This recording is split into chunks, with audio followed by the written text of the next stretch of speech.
আগের যে ক্লাসটা যেটা exercise on simple present tense বা প্রেজেন্ট ইনডিফিনাইট টেন্স সেটা নিশ্চয়ই করেছো, নিশ্চয়ই আমাদের প্রেজেন্ট টেন্সের ডিটেলসের ক্লাস করেছো। আর ট্রান্সলেশন ওয়ার্কগুলো চোখ বুলাতে ভুলবে না।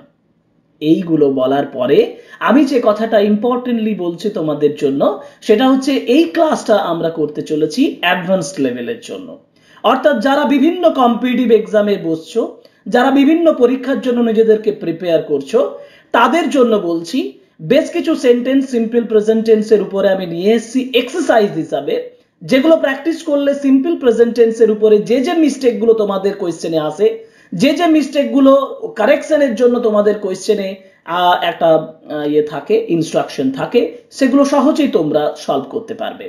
আর অতি অবশ্যই যে কোনো রাইটিং লেখার সময় তোমরা অ্যাডভান্স লেভেলে গিয়ে যে মিস্টেকগুলো করে থাকো সেই মিস্টেকগুলো তোমাদের একেবারে সমাধান হয়ে যাবে। যাই হোক, আমরা ক্লাসটা শুরু করছি। Welcome to English edition channel and today's class is on the exercises on the simple present tense or present indefinite tense on advanced level.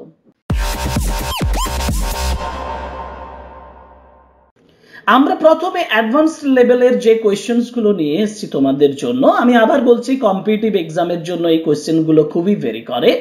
যেমন common errors on advanced level on the simple present tense, simple present tense বা present indefinite টেন্সের উপরে যে common errors গুলো আমরা পাই কোয়েশ্চেনে, বা আমরা যে মিস্টেক গুলো করে থাকি তার মধ্যে যেমন একটা এক্সাম্পল দিলেই তোমরা বুঝতে পারবে। The data needs further analysis. দেখো এখানে একটা কথা বলেছি, দ্য ডেটা নিডস ফার্দার। আচ্ছা, এখানে ভার্ব ফর্মে কি আছে? নিডস আছে, কিন্তু এখানে নিডস হওয়ার কথা নয়। কি হওয়ার কথা? এখানে নিড হওয়ার কথা। কেন হওয়ার কথা? কারণ এই ডেটাটা হচ্ছে সিঙ্গুলার ফর্মে নেই, এটা প্লুরাল ফর্মে আছে। Data is plural, so need should be used. দেখতে পাচ্ছ, আমি ইনস্ট্রাকশনও এখানে লিখে দিয়েছি, ভালোভাবে ফলো করো, দেখবে, এবং ইনস্ট্রাকশন গুলো নোট করো। ইনস্ট্রাকশন গুলো নোট করলে তোমাদের অনেক অনেক উপকার হবে। সেকেন্ড সেন্টেন্সে যাই। She do not agree with the decision. এটা কিছুটা বিগিনার্স লেভেলে, তোমরা সহজেই বুঝতে পারছো ডু নট এগ্রি হয় না, she doesn't agree with the decision, কারণ she is the third person singular number এবং অক্সিলিয়ারি ভার্ব ডাজন্ট ইজ নেডেড।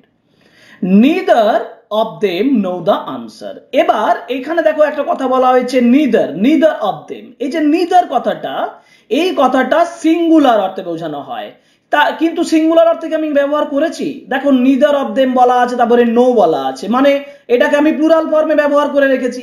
তাহলে নো হবে না, কি হবে? নোজ হবে, কারণ নিদার কথাটা সিঙ্গুলার। সিঙ্গুলার হলে ভার্বের সঙ্গে এস বাই এস যোগ হবে, থার্ড পারসন সিঙ্গুলার যেহেতু, তাই না? Everybody have their own opinions. এখানে কি আছে? এভরিবডি আছে। এভরিবডি মানে কি? একজনকে বোঝায়। এভরিবডি যদি একজনকে বোঝায়, সিঙ্গুলার ফর্মে ব্যবহার করা হয়েছে, তাহলে ভার্বের সঙ্গে এস বাই এস যোগ হবে? হ্যাঁ, হবে তো। কিন্তু এখানে কোন ভার্ব আছে? এখানে হ্যাভ ভার্ব আছে, তাহলে হ্যাভ তো হবে না, সিঙ্গুলারে হ্যাভ হবে কি? হ্যাজ হবে। তাহলে everybody has their own opinions. He always forgets his keys, don't he? আমি কি ঠিক লিখেছি? হি অলওয়েজ ফরগেটস, এখানটা ঠিক আছে, কিন্তু ডু নট হি হয়, এটা হয় ডাজন্ট হি, কারণ ভার্ব সরি হিটা হচ্ছে third person singular number. Next পেজে যাই। নেক্সট পেজে আছে the team are working hard on the project. এখন এখানে টিম যেটা ব্যবহার করা হয়েছে না, এই টিমটা কিন্তু is working hard on the project. টিমটা হচ্ছে আর নয়, টিমটা সিঙ্গুলার অর্থে ব্যবহার করা হয়, যার জন্য আমি ব্যবহার করব the team is working. Collective noun তো, টিম যেহেতু কালেকটিভ নাউন, সেহেতু কালেকটিভ নাউন সবসময় কি হয়? সিঙ্গুলার হিসাবে নয়। এইটা আমার বিশেষ ক্লু, যে কালেকটিভ নাউন যদি হয় কোনো একটা, সেক্ষেত্রে কালেকটিভ নাউনের পরে সেটা সিঙ্গুলার ভার্ব বসে, যেমন ইজ বসাচ্ছি। Each of the students play an instrument. Each of the students মানে সিঙ্গুলার ফর্মকে বোঝায়, যার জন্য each of the students plays হবে। She always be punctual for meeting. She এরকম ভাবে অলওয়েজ বি করা যায় না, কারণ এখানে আমাকে বি ভার্ব ব্যবহার করতে হবে। সি অলওয়েজ ইজ পাংচুয়াল বা she is always punctual. Does they know. আচ্ছা, দে ব্যবহার করলে ডাজ হয়? নো, তাহলে ডু দে নো হতো। সঠিক উত্তর হচ্ছে do they know about new policy. The company offer many benefits to its employers. Company offer আছে, দেখো, তাহলে কোম্পানিকে প্লুরাল অর্থে ব্যবহার করেছি? নো, কোম্পানিকে আমি কি হিসেবে ব্যবহার করব? সিঙ্গুলার হিসেবে ব্যবহার করব, সুতরাং এটা হবে অফার্স। ওকে, নেক্সট পেজ। নেক্সট পেজে বলেছে মাই ফ্রেন্ডস ডাজন্ট, ফ্রেন্ডস আছে প্লুরাল, ডাজন্ট কি করে হবে, my friends do not like that movie. The government announce আছে, গভর্নমেন্টটা প্লুরাল অর্থে ব্যবহার করে দিয়েছে, কিন্তু গভর্নমেন্ট তো সিঙ্গুলার ফর্মে হবে, দ্য গভর্নমেন্ট অ্যানাউন্সেস করতে হবে। None of the water have been use, none of the ওয়াটারে এখানে দেখো সিঙ্গুলার ফর্ম, এই নান কথাটা নো প্লাস ওয়ান মানে হচ্ছে নান, নান অফ দ্য ওয়াটার মানে নান of the water has been used, অতএব হ্যাভ বিন হবে না, হ্যাজ বিন হবে।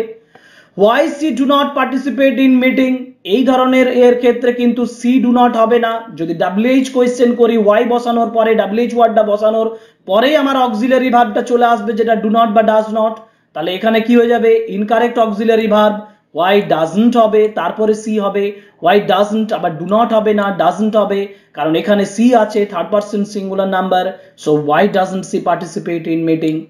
The children needs to finish, আবার বলছি children হচ্ছে প্লুরাল আছে, তাহলে needs হবে না, need হবে, need to finish their homework. Okay, next page. The furniture are quite expensive. দেখো ফার্নিচার আর আছে, ফার্নিচার তো আর হবার কথা নয় না, কি হবার কথা, ফার্নিচার ইজ কোয়াইট এক্সপেন্সিভ। কেন, ফার্নিচারটা হচ্ছে আনকাউন্টেবল, ফার্নিচার ইজ আনকাউন্টেবল, ফার্নিচারটাকে আমি কিন্তু গোনা যাবে না, যার জন্য furniture is uncountable and it takes a singular verb. Does anybody know where is the conference, দেখো ভালোভাবে, does anybody, anybody singular form, does আছে, সুন্দর, ঠিক আছে, কোনো অসুবিধা নেই, does anybody know. Where is the conference, এখানে কিন্তু হোয়ার দ্য কনফারেন্স ইজ হবে, কারণ আমি সেন্টেন্সের ভেতরে যে ইনডাইরেক্ট যে কোয়েশ্চেনটা সেটার মধ্যে ভুলটা রয়েছে, এটা একটা ইনডাইরেক্ট কোয়েশ্চেন, এটা ডাইরেক্ট কোয়েশ্চেন নয়। ডাইরেক্ট কোয়েশ্চেন কোনটা, যে ডাজ এনিবডি নোট, এটা ডাইরেক্ট কোয়েশ্চেন। ইনডাইরেক্ট কোয়েশ্চেন যখন হবে, এটা একটা অরিজিনালি ক্লজ হিসেবে ব্যবহার করা হচ্ছে, যার জন্য হোয়ার দ্য কনফারেন্স ইজ হবে। Each member of the team bring a unique skill, each member থাকলে সিঙ্গুলার ফর্মে আছে, এটা ব্রিংস হবে। He do not understand, he do not হবে না, he doesn't understand the importance of deadlines. The majority of the students prefer, majority of the students, দেখো students দের মধ্যে majority important, এখানে সাবজেক্ট অরিজিনালি কোনটা, দ্য মেজরিটি, মেজরিটিটা কি একটা singular form, যদি majority singular form হয় তাহলে প্রিফার হবে না, কি হবে, প্রেফারস হবে, তাহলে the majority of the student prefers online learning. Okay, next fill in the blanks, fill in the blanks, দেখো the committee dash once a month to discuss policy changes, meet থাকলে কমিটির পরে কি বসাবো, মিট থাকলে কমিটির পরে মিটস বসাবো। কেন মিটস বসাবো, কারণ কমিটিটা সিঙ্গুলার ফর্মে ব্যবহার করা হয়, কমিটি মেম্বারদেরকে বলা হয় না, শুধু কমিটিটাকে সিঙ্গুলার ফর্মে ব্যবহার করা হচ্ছে। সি ড্যাশ ইন সুপারস্টিশনস, দেখো she dash in superstition, she third person singular number, believe এর পরে এখানে নট ব্যবহার করতে বলেছে, তাহলে ডাজ নট বিলিভ করব, she does not believe in superstition.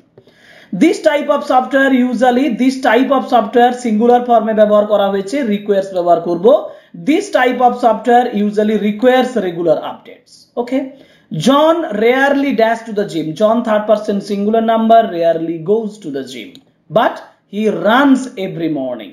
Okay, the CEO dash all major company operation, CEO এটা একটা সিঙ্গুলার পোস্ট, সিইও একজন ব্যক্তি, একজন সিঙ্গুলার অর্থে ব্যবহার করা হচ্ছে, দ্যাটস ওয়াই আমরা বলবো the CEO overseas. Okay, next, the news always dash on the latest events around the world, news শুনলেই আমাদের এই যে নিউজের এসটা শুনেই আমার মনে হয় প্লুরাল, কিন্তু নিউজটা প্লুরাল নয়, নিউজটা সিঙ্গুলার, দ্য নিউজ রিপোর্টস, এখানে সিঙ্গুলার হওয়ার জন্য ভার্বের সঙ্গে এস বাই এস যোগ হবে। My neighbours often, my neighbours plural আছে, তাহলে অফেন কমপ্লেইন হবে, আর about the noise, but they do not, they আছে, do not do anything about it. Each of this strategies, each of the strategies singular কে বোঝায়, অতএব seems হবে, each of the strategies seems to be effective in its own way. The train dash at stations 9 AM, the train's third person singular number, leaves হবে, the train leaves at stations at 9 AM every day. See dash why he always dash to attend meeting, see doesn't know হবে, doesn't কারণ see third person singular number, see doesn't know and he always refuses. Okay, next page. He usually studies for 2 hours every evening, but he doesn't mind. Many people আছে plural, many people think that climate change is singular, poses a serious threat. Poses. My boss frequently dash abroad, my boss frequently travels abroad, so he expects. The weather here changes rapidly, so one never knows. Neither of the students works, karon neither kothata singular ke bochhay, works well in practice. Okay. Pore question, the machine dash more efficiently the machine operates, karon machine ta singular form e ache, operates more efficiently when it gets regular maintenance. A good leader inspires trust and motivates karon good leader singular form. The students dash their assignments on time, the students plural ache অতএব submit their assignments on time, but the professor doesn't accept late work. This recipe ta singular form e ache, this recipe requires 3 ingredients, but you don't need to use them all. The company dash new employees, company ta singular form e ব্যবহার করে, যেটা আমরা একটু আগেই পেয়েছিলাম, the company hires new employees regularly and trains them for several weeks. Okay, সুতরাং আমরা এই ক্লাসটাতে common errors, fill in the blanks এবং multiple choice অর্থাৎ choose the correct alternative এই তিনটের উপরে অ্যাডভান্স লেভেলের সিম্পল প্রেজেন্ট টেন্সের উপরে কিছু কোশ্চেনস আলোচনা করলাম, যেগুলো অবশ্যই তোমাদের কাজে লাগবে বলে আমার মনে হয়। আর আমার সঙ্গে যদি তোমরা একমত হও তাহলে অবশ্যই চ্যানেলটিকে সাবস্ক্রাইব করবে, লাইক করবে এবং অবশ্যই তোমাদের কমেন্ট আমার প্রাপ্য। আর লাস্ট শেয়ার করবে আমাদের ভিডিওগুলো, যাতে আরো অনেকেই এই ক্লাসগুলো করতে পারে এবং তারা তাদের নিজেদের ভবিষ্যৎ গঠনের জন্য কাজে লাগাতে পারে। That's all for today. পরের ক্লাসে আবার দেখা হবে। এবার আমরা আলোচনা করব প্রেজেন্ট কন্টিনিউয়াস টেন্স, কারণ সিম্পল প্রেজেন্ট টেন্সের আমরা অলরেডি 4টি বা 5টা 1 2 3 4 5 ক্লাসেস আমরা অলরেডি দিয়েছি এবং সম্পূর্ণ সিম্পল প্রেজেন্ট টেন্স আলোচনা করে দিয়েছি। যদি তোমাদের সিম্পল প্রেজেন্ট টেন্সের উপরে কিছু প্রয়োজন হয় তাহলে কমেন্ট বক্সের মাধ্যমে আমাকে জানাও, আমি তার উপরে ক্লাস করে দেব। এখন আমি যে কথাটা বলছি সেটা হলো যে এর পরের ক্লাসে আমরা প্রেজেন্ট কন্টিনিউয়াস টেন্স আলোচনা করব। So stay with us and learn with us.